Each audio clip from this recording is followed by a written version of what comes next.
Assalamualaikum warahmatullahi wabarakatuh.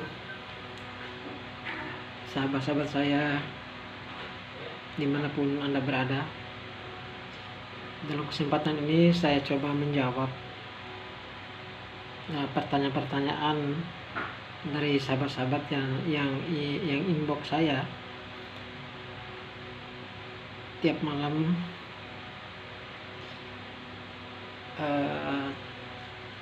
Cara melakukan sholat tarawih sendiri di rumah. Dan ini saya bukan mengajar atau saya itu sifatnya menggurui gitu ya. Jadi ini yang saya ceritakan adalah yang saya lakukan. Jadi pertanyaan Anda itu saya coba menjawab sesuai dengan apa yang saya lakukan setiap hari. 20 rakaat ditambah dengan witir 3 rakaat. Jadi pertama dengan niat kita niat sholat sendiri ya, usali sholat sunat tarawih rakaat ini lillahi ta'ala, nah gitu aja. Lalu kita takbir, baca Fatihah rakaat pertama dengan baca surat Al-Haqqul Muttaqah atau surat Taksur. Jadi Al-Haqqul Muttaqah, dan rakaat kedua adalah Kulhu. Demikian seterusnya. Lalu berikutnya setelah salam ya, rakaat baca Fatihah pertama, terus baca kedua, setelah itu baca surat Wal Asri. Nah, rakaat kedua di akhir Fatihah Kulhu lagi. Terus salam, yang naik lagi, niat lagi, dan terus membaca Fatihah dan wailul likulli humazatil lumazah. Setelah itu baru rakaat kedua adalah Fatihah setelah Fatihah itu baru Kulhu. Itu seterusnya sampai dengan ketemu ayat Tabbat yada Abi Lahabin wa tabbah dan seterusnya. Lalu setelah itu ya kita doa menurut apa yang kita inginkan, karena ini adalah bulan-bulan ampunan dan doa kita diterima. Dan hebatnya lagi adalah kalau kita sholat sunnah itu nilainya wajib. Begitu hebatnya bulan Ramadan ini.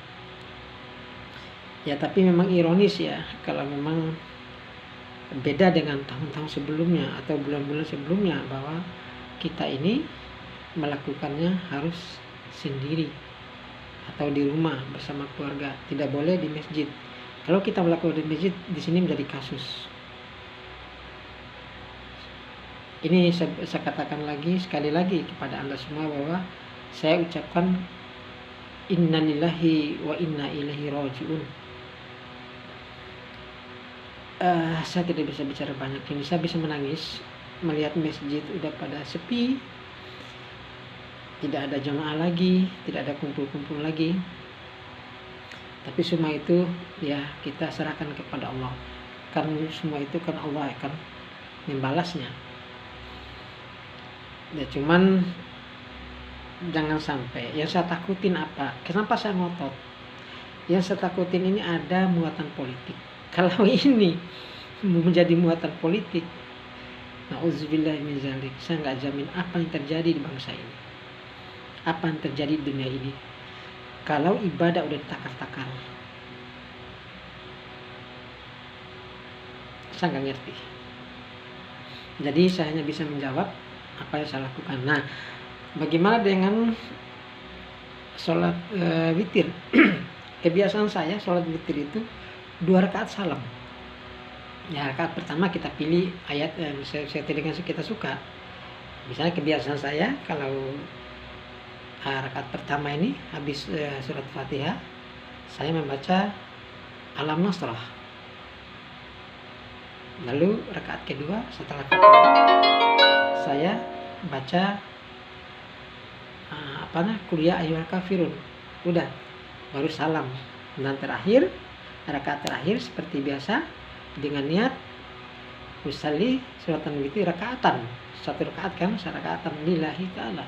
Bangun Allahu Akbar, setelah surat Fatihah bacalah kulhu huwallahu ahad Allahu samad lam yalid wa lam yulad wa lam yakul lahu kufuwan ahad. Kenapa saya berhenti sedikit kufuwan baru ahad? Itu izhar, harus berhenti, harus tahan sebentar, izhar, jadi nggak bisa belajar kufuwan ahad. Itu banyak yang melakukan bacaan seperti itu. Makanya sedikit banyaknya kita harus membaca, mempelajari hukum bacanya Quran itu.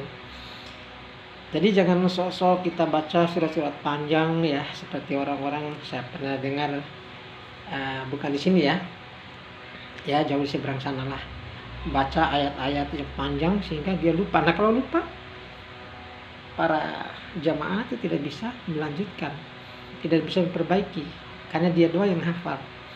Jadi nggak perlu lah kita surat-surat pendek aja.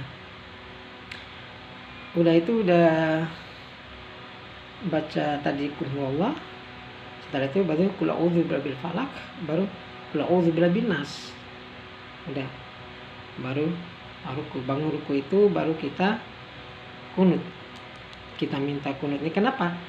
Seharusnya kunut itu kan nanti likur, kalau bahasa Jawa bilang likur itu apa? Setelah 21 hari itu baru ganti surat, itu baru kunut di dalam surat, dalam sholat dalam sholat witir terakhir. Tapi karena ini bencana, musibah yang melanda dunia ini, kita harus kunut. Bahkan saya setiap sholat, mau sholat maghrib ke isya ke subuh, apalagi zuhur ke asar ke, saya tetap kunut. Saya mohon kepada Allah agar sahabat-sahabat semua juga, muslimin dan muslimat, di dalam kunut saya itu juga selamat dari wabah penyakit ini. Penyakit ini nggak bisa kelihatan, melawan kayak gimana kita nggak bisa kelihatan.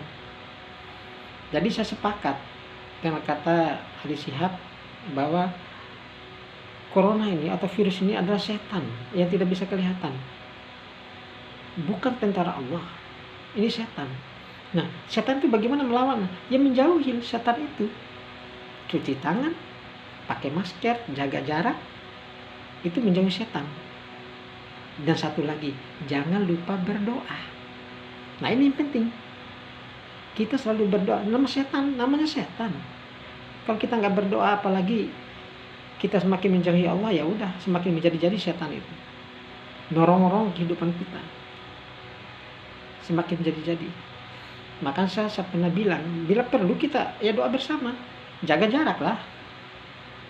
Bila perlu diganggang lah, berbaris diganggang, tapi jangan jaga jarak, doa bersama. Insya Allah setan itu akan lenyap di muka bumi ini. Bukan hanya di Indonesia, mungkin bukan hanya bumi Indonesia, di seluruh dunia, di muka bumi akan lenyap setan itu. Saya juga setuju apa dikatakan bahwa itu tentara Allah yang diturunkan untuk memerangi orang-orang sombong, orang-orang sombong kepada Allah, orang berbuat curang, racun-racun keadilan itu. Tapi kita tahu pula bahwa itu yang kena kan bukan hanya mereka, orang-orang baik juga yang kena. Bagaimana Allah bisa menurunkan tentara seperti itu?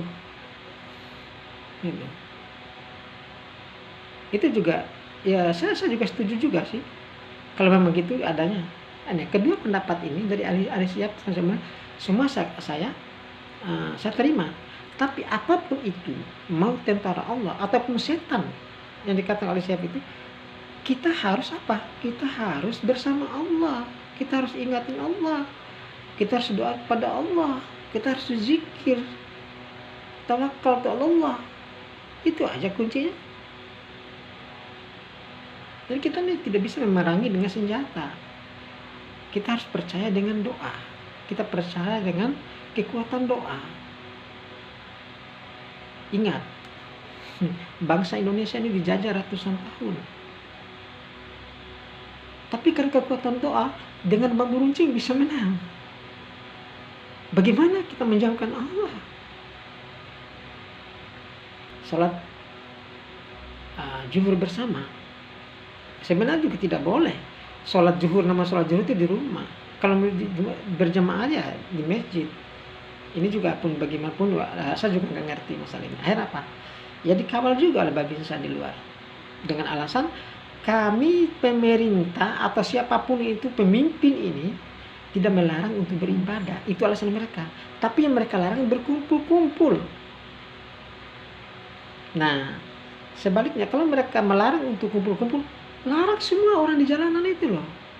Bila perlu tutup pom bensin. Jangan jual bensin supaya orang kagak kemana-mana. Benar-benar di lockdown benar-benar. Tapi jamin masyarakat, jamin rakyat untuk makannya, hidupnya sehari-hari dijamin. Apa itu sanggup?